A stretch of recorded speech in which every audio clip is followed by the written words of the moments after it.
Let's see. This is great. Well, yeah, let's do it, man. Let's get going here. Gonna do some technical stuff behind the scenes, guys, so you can see what's going on here.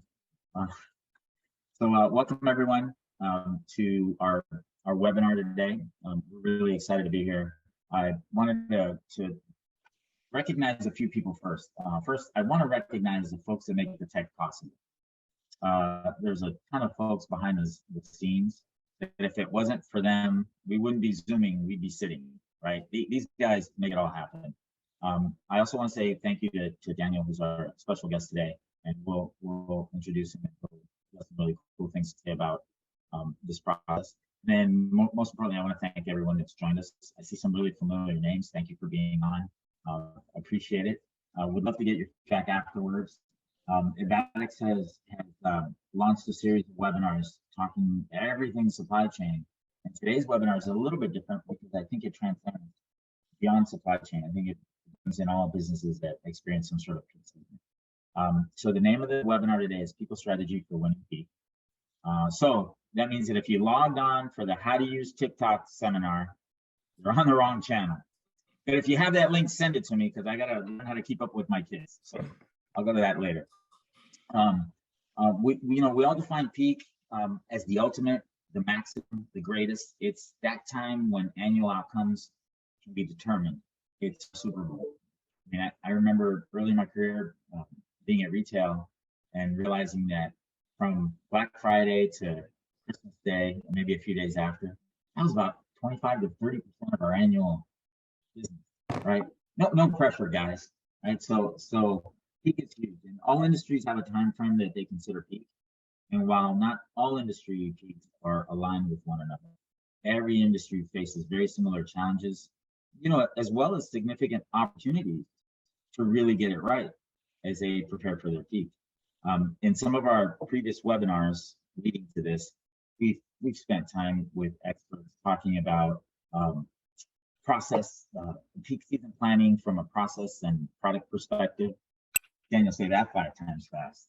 Very And also navigating logistics in times of uncertainty. We've heard phrases like pulling the slack out of the supply chain, which requires us all to move faster. And it reduces the customer effort in the request for the product. That's the thing that we have to accomplish, right? In this session, and I'm very biased, in this session, we're going to address the key component, the component that addresses slack being taken out, addresses the customer effort, addresses product and process, and that's the people, right? So really quick, and then I'll shut the heck up, talk about Daniel. Daniel Monreal is the Chief Operating Officer at KiwiCo, and KiwiCo is a company that provides education materials direct to consumer via subscription, as well as business to business, providing educational curriculum materials to school districts across the country. I happen to be a subscriber for my granddaughter, and I get that crate every month, and I think I'm more excited than she is. The stuff that comes in is very cool, Daniel, so your guys are doing a great job with it. Prior to KiwiCo, Daniel was CEO at Dishcraft, which is a robotics company that was looking to change the way the world thinks about health, safety, and sustainability in food surface wares. We met Daniel years ago when he was the Chief Operating Officer at My Green. My Green is a really innovative provider of health, food, and wellness services, and they provided, for example, snacks to corporate children. And we've had a great relationship with them, and really met Daniel and hit it off. I know he and I both are lovers of bad jokes, but he's a master. He also spent 12 years at FedEx in a number of senior leadership roles overseeing sales, marketing, and overall general management. And he served as managing director for Canada FedEx office and head of sales APAC. So when you talk about someone that's well versed across the industry, this is the guy. And as I mentioned, he happens to be a dad joke black belt. And his name is Daniel, but he really goes by D6. And it's a cool nickname, not like the nickname I was given as a kid. Daniel is D6 because when he was working at Oh My Green, I think there were 35 or 40 people named Daniel, something like that. I'll tell you, John, like the person that interviewed me initially, his name was Daniel, introduced me to his colleague, also Daniel. Somebody walked by, I said, that's probably a Daniel as well. He's like, yeah, that's Daniel as well. And bumped into somebody who was also a Daniel. How do you keep track? Obviously I thought I had the job, right? This is a done deal. But so I said, if I ever do get hired, we're gonna go by the initial and the number stays with you. So if somebody leaves, it doesn't matter. You stay the number that you were given. And we kept that, and it's been the coolest nickname that I have. So you happen to be D6. I happen to be D6. I mean, you're D1 in our hearts, but thank you. The rest of the world, you're D6. I appreciate that. I appreciate so these are, thanks, man. So these are the things that we're going to try and cover today. How much staff do I need during peak? What is the correct mix and assortment? And by mix and assortment, we talk about how many contingent or temp workers, seasonal workers do I bring in versus my permanent workers? When do I bring them in, and for how long do I maintain peak levels? And what exit strategy do I have in place for peak? So before we get started, Daniel, I want to ask you this. You really are well versed across all things supply chain, and you can speak at any webinar on any topic. Why did you choose to speak on this topic, people? Tell us a little bit about that. Well, first, I like to think I'm a people person, but I think what really stands out actually when I talk to companies around planning, a lot of the focus is around process, it's around technology, but we forget that people are the ones that actually drive that. So obviously process is important, technology is critical, but it's not really where I start. You mentioned I was at FedEx for a number of years, and we had our PSP philosophy. And that PSP philosophy was basically people, service, profit. So we start with the people. So if you bring on amazing talent, if you encourage them, if you develop them, if you train them, if you give them the tools to be successful, if you motivate and engage with them, they're going to provide amazing service. And that amazing service is going to translate to better profit performance for the company. So it's a PSP thing. You start with the people. I also have this bucketed view of how I develop strategy, and it's people, process, systems, and tech and controls, right? So you start with the people and make sure that the processes and systems make sense for the business that they're in. The technology aligns with that, and you have a control mechanism in place. But you start with the people. That's your foundation, and that foundation, is going to lead to a better outcome if you do it well. Yeah. Yes. So that's great. Thanks for sharing that. So when we talk about peak, ideally the experts that aren't necessarily on the ground every day working will say, yeah, you got to start peak, months and months ahead. Heck, peak should start the day after peak, planning for it. Yeah. But realistically, what happens when you're a month away from peak and you've just had your head down, nose to the grindstone, doing the business of business? So, what are the things that you have to think about? You're a month away and you've got a plan, and peak is coming, because it is coming. Yeah, no, and it happens more often than you think. It sneaks up on you. Like you understand it's coming, and you understand it's like a 40% or 50% lift in revenues and volume goes up, but it sometimes still sneaks up on you. But here's what you can expect. Expenses obviously are going to go up. You have quality is going to go down a bit. Production will suffer, but it's really important that you understand that impact. You understand where you are, and that you need to be comfortable to make choices then, right? So whatever business you're in, the customer experience really needs to be at the forefront of your decision-making process. We think about cost, service, quality, and resolution, but during these times, cost kind of takes a little bit of a backseat, and service, quality, and resolution take priority. So those are the things that really step in and become more important. And then you start looking at, okay, we're going to have some challenges. Well, how are you aligning with your customer care teams? Because some of these issues are going to come up. So are you having daily stand-ups with departments that speak to your customers and your internal operations teams? Are you being as proactive as you can to identify any risks and have some remedies available? And the other big thing is you need to start looking into your support network. So who are those agency partners that you've been working with, like whether it's staffing agencies or whatever, that you can look to help provide some support? Obviously, there's going to be some different rates that might be given or whatever, but you need to identify those those partners and any advisors that you can tap into that can work together with you on developing, even a bare bones execution plan that relates to your staffing piece. Those are really important. Yeah, it sounds like a year-long process, right? And always thinking about it type of process. So Yeah. so when realistically, when is the ideal time to start thinking about planning for it actually? Yeah, well, you said it. I mean, it's right, ideally right after peak, because everything's fresh, right? You're able to do your postmortem, you review performance. Again, you look at cost, service, quality, and resolution. What worked, what didn't work. Sometimes you look at, I wish I had this information that could have helped me plan better. So what is that information that could have helped you plan better? And then going back to your people, how did your team perform? What was their engagement level through that process? And again, it's not just your seasonal hires, but it's your entire team. Again, you're integrating a brand new team into a pre-existing workforce. How did that play out for you? And some other things like what training and tools could have been used to manage performance, and what metrics do you wish you tracked? And when you look at that, do your systems actually allow for you to track that metric? So those are things that you think about. And again, ideally right after peak, right? But not everybody's in that place to do it.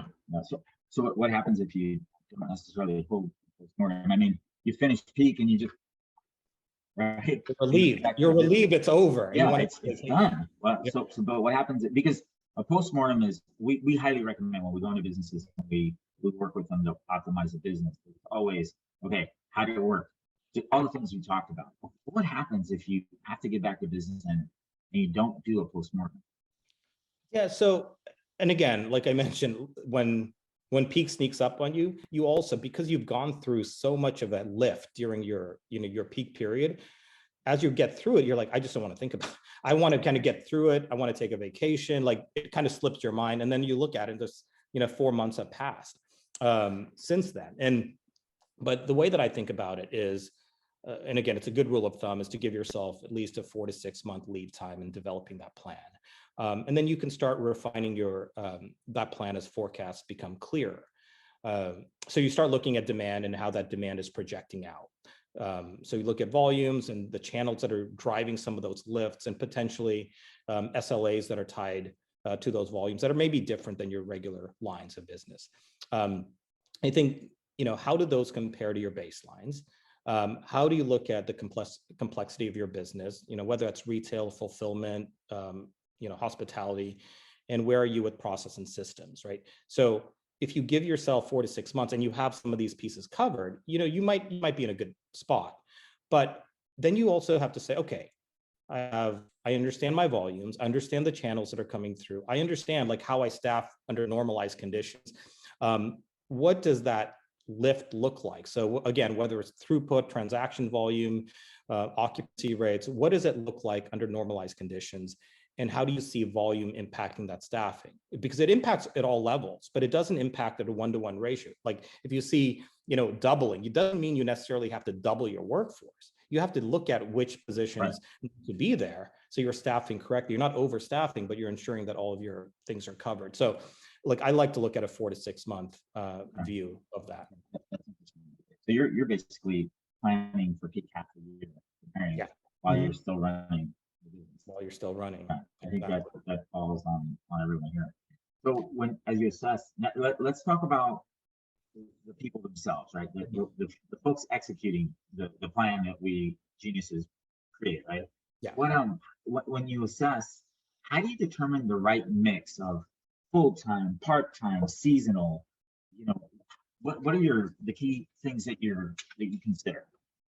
Yeah. So what we generally do is we'll look at the core set of processes or tasks, and then we tie each of those to the part of the business that controls a certain element. So you map all of those to your functional resources, and then you look at, okay, how do each of these tasks tie back to cost, service, and quality? And is there any level of control or mechanisms in place to manage service quality or service excellence?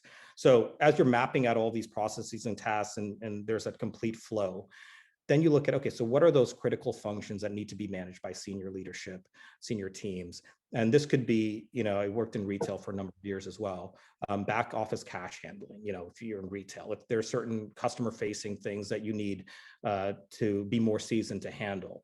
And even like QC or audit, those are some of the things where you look at, well, do you really want to bring a new individual in, train them for a week or 2 weeks, put them into this role and not really set them up for success? You start to look at that and identify where some of those tasks should fall.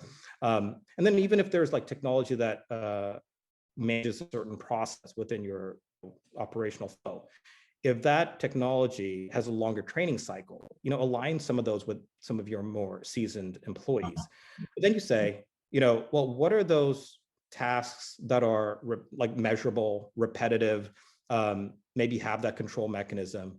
These are some of the things that, I would look at assigning to a third party or temp staff.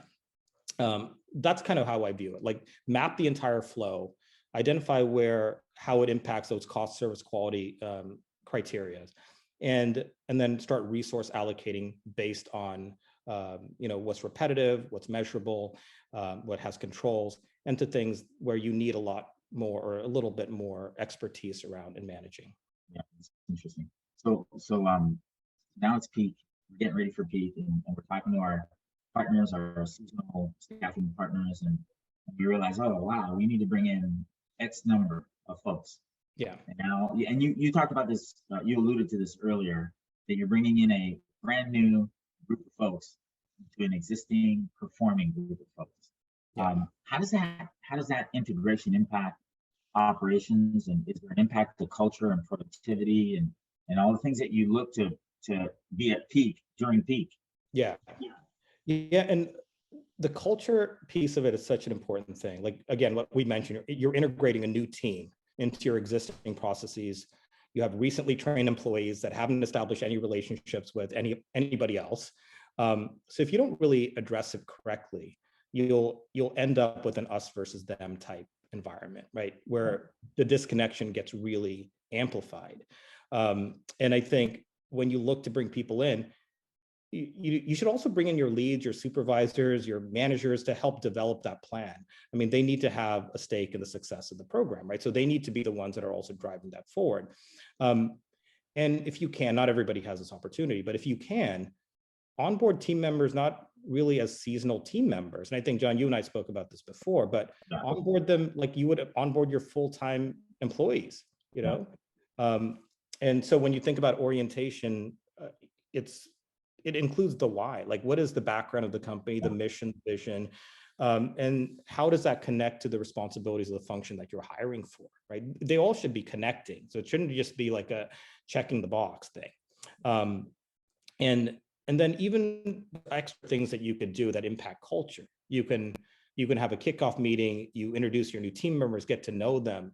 Like, I really like the buddy system. You'll start to see a change in the way that your seasonal employees behave. And they also get a little bit more insight into the work ethic of the company and the measures that tie to performance. And it's something that they start putting into themselves, into their work. So those I think are pretty critical. I was talking to one of our clients quite a few months ago, and I asked them, peak's coming, we're going over the peak strategy, and that was the question I asked. What do you do differently? How do you integrate these folks? And his initial response was, I do nothing. And I thought, well, there's the problem, right? The consultant says, oh, there's the problem. But then he elaborated, and it's brilliant. He said, I do nothing. I do nothing different than what I would do when I'm hiring somebody to be here forever.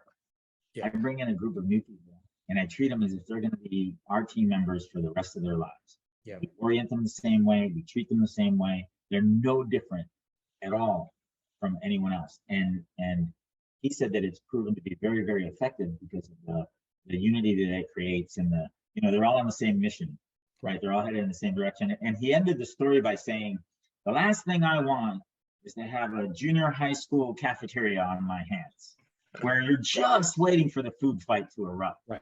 And I thought, that's funny, but it's also brilliant. It's deep. And so what you're saying is one of the strategies that you can implement is to treat the seasonal staff the same as you would a permanent employee. Because Yeah. at least for that period of time, they're a permanent employee representing you, right? Yeah. And even as you're holding your, team meetings, your shift huddles and whatever, you don't reference people as our seasonal, you just our associates, right? You don't say our seasonal associates. You Right. help, even the language that we use, help them to feel included in this whole process. Don't, separate that out. But the other thing too, like when you look at hiring, you also have to look at hiring enough so you hire on target, right? Because you have to understand that there's going to be some call outs. You'll have a certain number of people join and go through training and they'll drop out, right? So understanding what percentage of your team needs to be cross-trained to support other functional areas is also critical. So not only are you bringing people in, but you also have to be aware of reality. Like reality says, not everybody's going to be there every single day on time. So when you try to hire on target, you have to look at your attrition rate. Like look at some of those historical trends that you've seen over the last number of years. Look at what the labor market conditions look like in your specific area. If there's a lot of opportunity and people are hiring, and or if you are in a different area where maybe this is the only thing that's available, you start kind of putting that into your overall hiring plan. So you're not over hiring, but you're also taking into account not everybody that joins is going to be there. So if you hire perfectly to your target, you're going to be short. You're going to be short. Yeah. So would you say that, just as an example, I need 10, I might hire 13, and obviously 10 is an easy number. If my attrition rate is 20%, I hire 12, but you always hire because something's going to fall off. Yeah, and again, it goes back to that, we look at cost, service, quality, and then service quality is like the big things at peak, because you have, I think about the holiday season at my house, and like I have two young girls and they love the holidays, right? And they love presents and they love all the things that lead up to it. But everything that companies are doing is impacting the experience of those people that are waiting for that. So if you spend a little bit more money to ensure that a little girl who's been waiting for something and gets up really early in the morning, and like it's exactly how it should be, I would spend a little bit more money for that, right? Yeah. So like to your point, you don't want to say like, I need to hire just 12 people. I would hire that additional person, understanding that there's some risk there, right? And do you have any redundancy plans built in to address that risk so you don't have disappointed people? And I think that's the big thing. So now we know, yeah, I'm going to need 10, but I'm going to hire 13, right? So that's the mindset I'm going in with. So once you map that out, how do you set up? I know that you have a really specific formula that you follow that is really brilliant. But so how do you talk a little bit about that formula? How do you set up your team for success? I know that you talk about process complication and other things. So tell us a little bit about that, because this is really a turning point, I think, for most folks. Yeah, no pressure, by the way. No, there's no pressure. I think about these three questions. I think companies should think about these three questions as they're assessing. How do you set up your team for success and your hires? And like one, you need to understand how complicated is your process. So we talked about your process mapping and all of that, but how does your process mapping align with your systems? And it should give you enough insight as to the complication of your process. So if you have good systems integration, if you have well mapped out processes, if it's a very steady flow, if it's not a complicated, if you're at a fulfillment center, as an example, if it's not a complicated pick, it's a one item pick type box type pack approach, very simple, perfect. But if it's, multiple picks, if it's different types of, SLAs that you're like holding yourselves to, if you don't have a good systems integration that give you visibility into how you're actually performing, then you need to kind of think through, how am I going to set up these team members that are joining for success in light of the complication within my process. And then looking at that, how long does it take to train for self-sufficiency? So look at the specific areas or tasks that are aligned with some of these peak seasonal support teams. How long does it take to train for those pieces? Again, you're not having a lot of these people cross-functionally trained. They're coming in to do certain tasks that are part of a process. So how long does it take to train them to do that?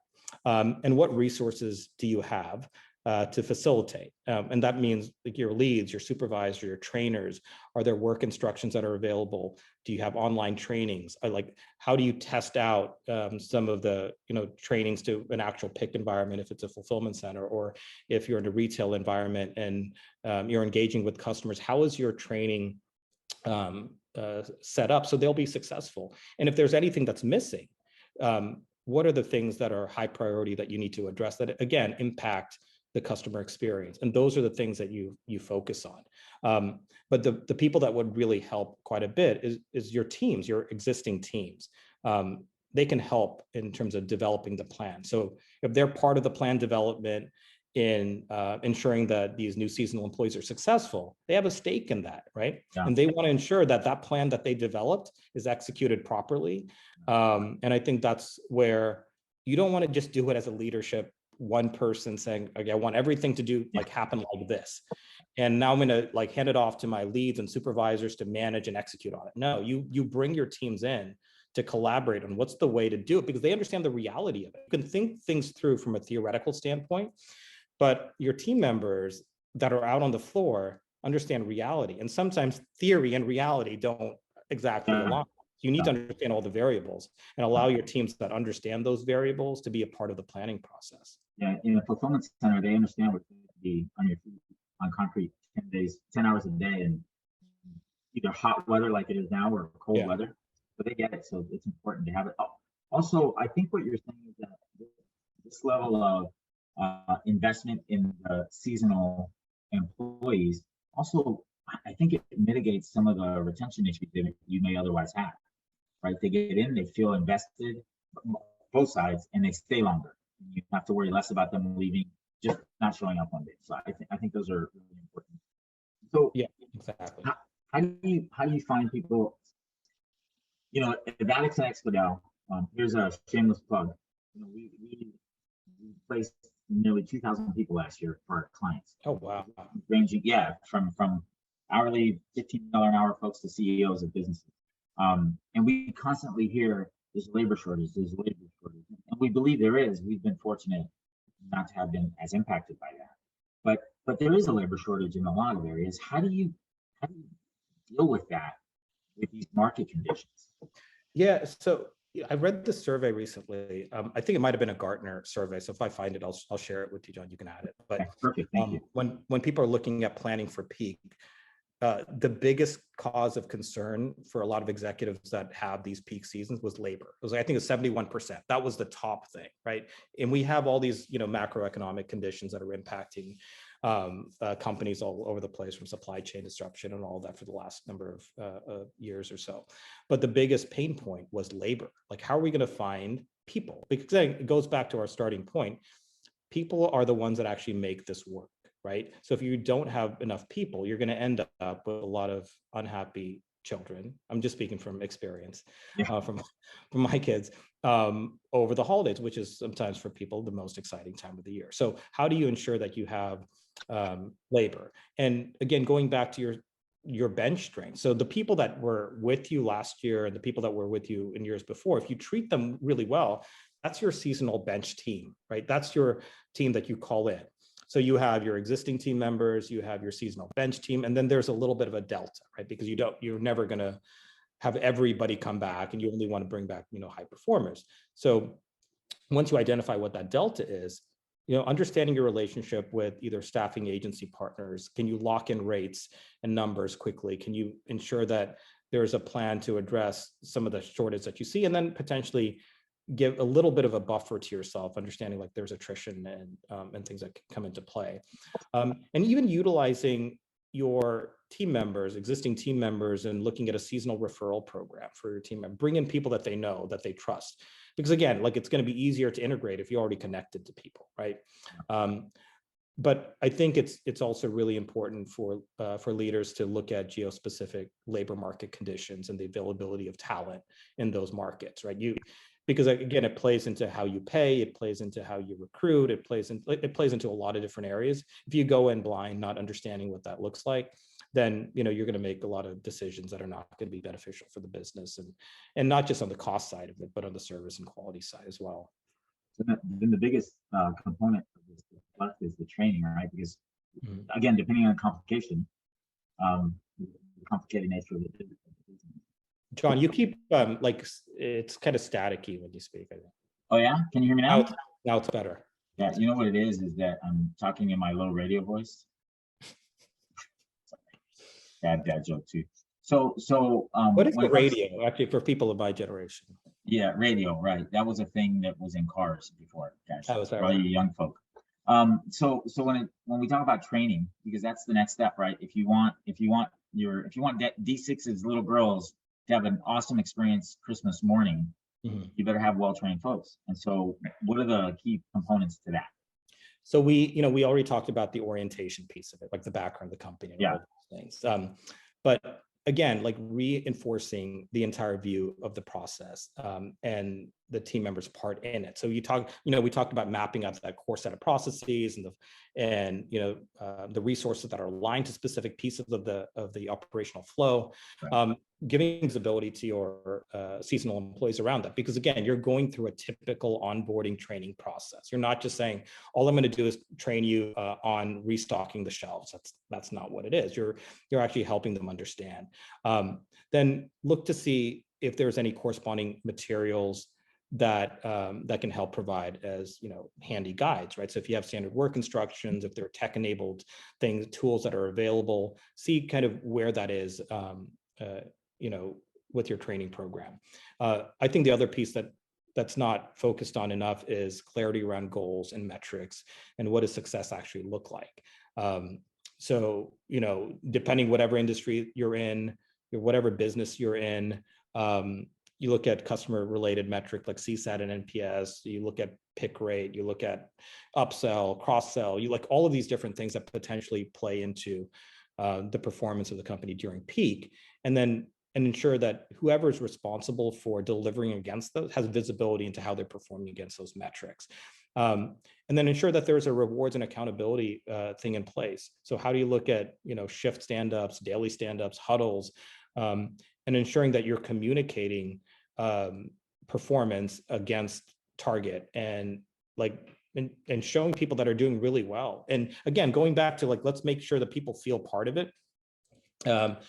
It's not like, hey, our seasonal employee did this and no, it's like whoever had a great output or whatever it is, recognizing those employees and helping them feel very valued, I think is an important piece. But that training, how long, again, depends on the complexity, what systems you have in place, what the tasks that they're going to be responsible for. It could be anywhere from a day, a week, 2 weeks, a month, all depends on where you are and how you're kind of. That answer drives when you start the peak planning process, right? Correct. Start bringing them on. And if it takes a month for someone to become self-sufficient, then hey, that's the time frame.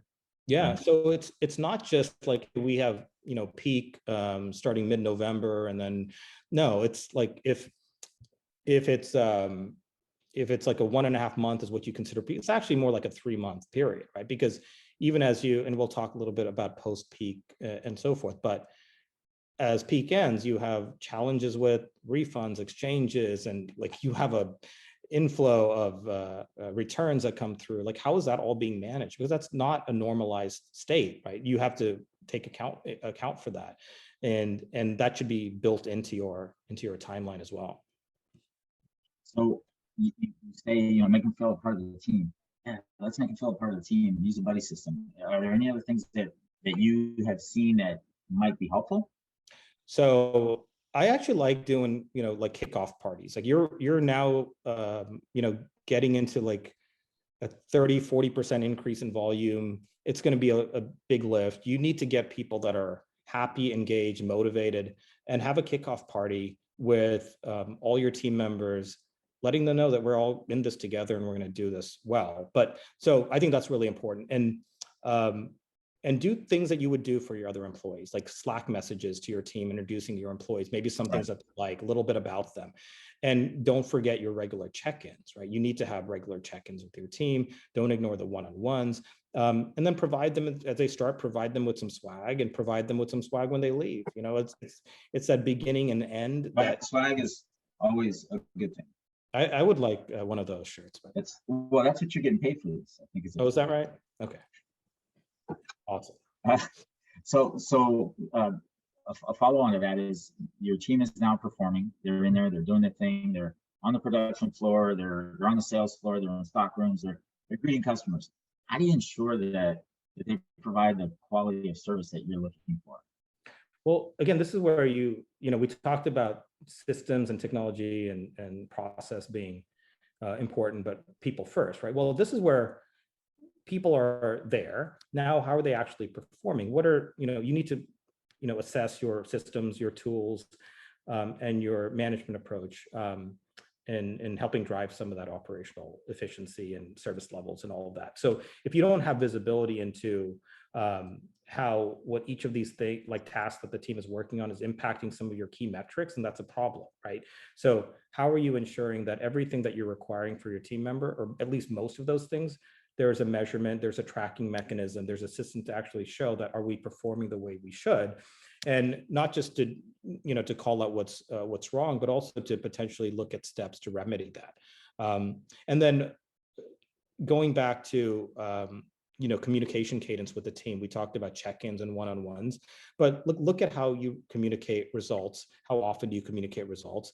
Do you give opportunity to the team to give feedback? So if they're struggling in a certain area that's impacting a certain customer-related metric, and there's a systems issue that's driving that, are you giving that team member an opportunity to give that feedback so you can actually fix the issue? So it's not just let's track it, let's make sure people are doing what they're supposed to be doing, but it's like this loop, right? You're trying to understand what's happening. You're trying to get feedback from the team, and then just ensure that there's engagement. So as you see some people looking like they're just checking the box, how do you reach out to them, and how do you help them feel more connected? Those are some of the things that you look at as you're trying to drive a better service and quality. So now you've gotten through, Josh, we've talked about so many things that we should do. And the really neat thing is that it's logical common sense that we've all tried to address, right? It's a matter of actually sitting down beforehand and planning for it. Yep. Now peak is ending. Should you have a peak exit strategy, and what should it look like? Yeah. Tell me about that. Yeah, and I think it's really understanding what your post-peak trends are. You start looking at historical data and assessing returns, exchanges, refunds, customer issues that come up, and then you start building your timelines out of that. And you talk about like when do you start, when do you end? So it's not like a very linear. You start mid-November, you end December 20th. It's not like that at all. It's that end piece of it where you say, well, how much time do I really need to address some of the customer related things that are coming up post peak? And the timeline then holds you accountable to that. And as you go through each peak period, you refine that timeline to ensure that there's no customer issue and you're managing costs the best cost. So it's not just a spike. Yeah, it's not just a spike in customer traffic that flows into, but it's all of those things that occur after peak that you need to plan for. And when you do start exiting your employees, you like we talked about that. No, this is your bench. These are the people, especially your high performing team members. You want those people to come back. So how are you actually identifying those team members, and how are you keeping them engaged and celebrating them? A lot of companies that don't do exit interviews for some of their peak employees or seasonal employees. To me, like unless you're, let's say it's 1,000 employees, and it's a ton, but a lot of companies, you're increasing staff to about 15, 20, like 50 people and so forth during your peak period. If you can identify, a certain percentage of those are really high quality people that can come back and perform better for you in the future. Like, why wouldn't you do that? Like you think of the labor market being so tight, why wouldn't you? And even the people that you don't want to bring back, well, maybe you make different hiring decisions and how you ask questions in the beginning to identify people that were not high performers. So those exit interviews and those surveys that are completed, those are really important pieces to manage as you're going through your post-peak. I think that there's a missed resource when it comes to exit interviews. For example, we always pay attention to the superstars, right? Let's ask them what they loved and why they want to stay. There's always the sad sacks, that we're really glad that they're leaving. And I think that there's a wealth of knowledge there that you can't expect to do exit interviews for 50 or 100 people at the end of the week. But why not do it at the two ends? You want to talk to the people that were phenomenal because you want them to stay and come back. But you also want to talk to the folks that maybe weren't peak performers. Why? To understand why. What was missing? Sometimes it's simple. It's the individual.